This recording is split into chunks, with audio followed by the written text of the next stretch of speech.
Bien, Monsieur le ministre, cher Jacques, Monsieur le secrétaire d'État, Madame le préfet, Monsieur le président du conseil départemental, Mesdames et Messieurs les vice-présidents de la région, Mesdames et Messieurs les parlementaires, Mesdames et Messieurs les élus, Mesdames et Messieurs.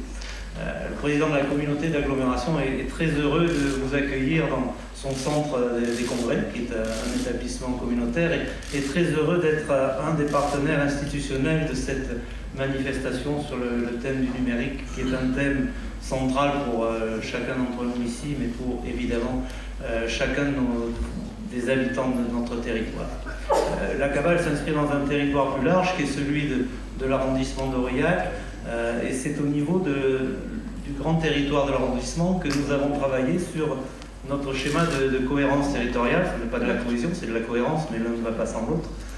Et nous avons tous, l'ensemble des élus des 3 intercommunalités qui regroupent l'ensemble des communes de l'arrondissement, mis en exergue dans notre document structurant ce schéma l'impérative nécessité pour nous d'avoir une ouverture du territoire. Et l'ouverture du territoire, elle passe bien évidemment par les désenclavements classiques qui ne sont pas l'objet du jour, mais par le désenclavement numérique et par la farouche volonté que nous avons tous, élus locaux, d'accompagner un progrès technologique qui, je crois, à l'échelle du temps et du temps long, sera considéré comme un événement majeur dans l'évolution de la technique et dans l'évolution des modes de vie des gens.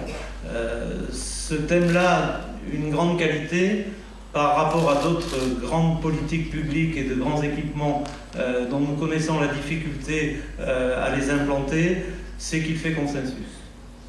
Personne aujourd'hui ne remet en question d'une façon ou d'une autre la nécessité de développer le numérique. Il n'y a pas, à ma connaissance, mais vous venez de partout pour nous donner peut-être des informations contradictoires sur ce sujet, ici ou là, d'associations contre la fibre ou de fibrosceptiques ou de gens qui s'insurgeraient du développement de cette technologie sur l'ensemble de nos territoires. Mais je crois que c'est une chance pour nous. Nous devons tous ensemble prendre ce sujet à bras-le-corps.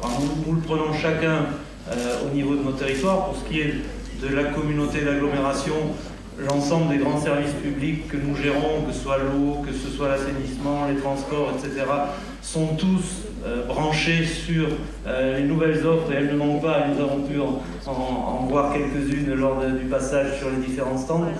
C'est un élément, je dirais, quasi obligatoire maintenant de tous les modes de gestion, et nous sommes tous présents sur ces sujets en partenariat avec l'ensemble des autres collectivités, parce que cette connectique nous permet de nous mettre en relation avec d'autres territoires. Je ne prendrai qu'un exemple qui est la billettique, qui est un sujet qui est traité avec la région.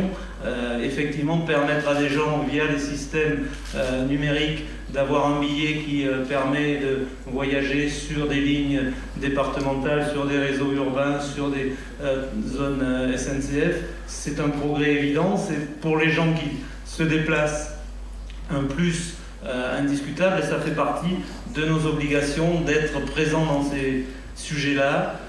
Notre obsession première au niveau de la communauté d'agglomération, c'est le développement économique. Et sur ce terrain-là, vous avez pu constater que bon nombre d'entreprises qui sont implantées sur le territoire sont en pointe sur ces sujets-là, ont des capacités de développement, ont des capacités de création en recherche et en développement, sont bien souvent en avance. Notre seule faiblesse, c'est que nous ne savons pas dire ce que nous faisons ici, et Ruralitique est l'occasion de vous faire découvrir, si vous le souhaitez, un certain nombre de réalisations, dont, pour ce qui est de la communauté d'agglomération, pour ceux qui le souhaitent, vous pourrez visiter demain le Rocher de Carlat, qui est une forteresse que vous pourrez découvrir grâce à la réalité augmentée, qui est quelque chose de tout à fait magique et qui vous permet de découvrir sur un plateau qui est complètement arasé une magnifique forteresse qui vit et qui permet de relier l'histoire, les traditions de notre pays avec la modernité, et c'est tout le symbole que nous souhaitons développer. Tout cela se fait pour nos populations et pour nos populations jeunes et pour notre enjeu démographique, qui est un sujet que le Conseil départemental avec les collectivités traite de façon approfondie. Je voudrais citer comme exemple de notre volonté le grand espoir que nous avons pour les rentrées prochaines d'accueillir au sein de l'IUT d'Aurillac des formations des DUT en matière de cybersécurité, de sécurisation des données numériques.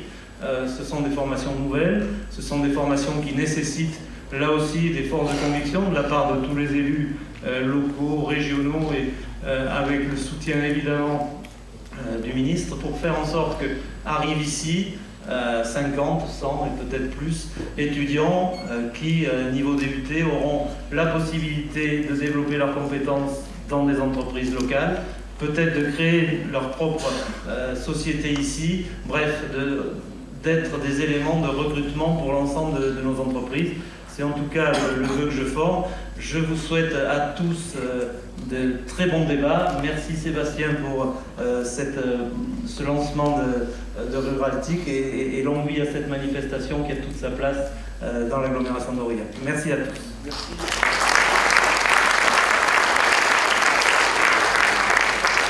Merci Michel Rossi, merci beaucoup.